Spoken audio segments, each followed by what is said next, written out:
का है, मैं प्रमोट कर रहा हूँ।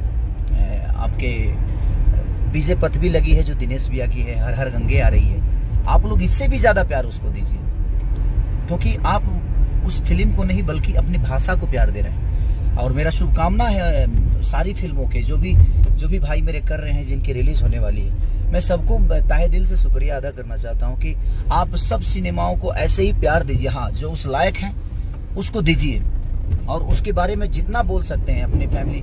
आज फरिश्ता का जो प्यार आशीर्वाद आप सब घर घर से, और सबसे बड़ी शुभ संकेत कि मेरे मम्मी पापा कल गए थे एकमा के शंकर थिएटर में, और तो जब आपके फैमिली के लोग आपके सिनेमा को देखने लगे तो आपकी जीत है।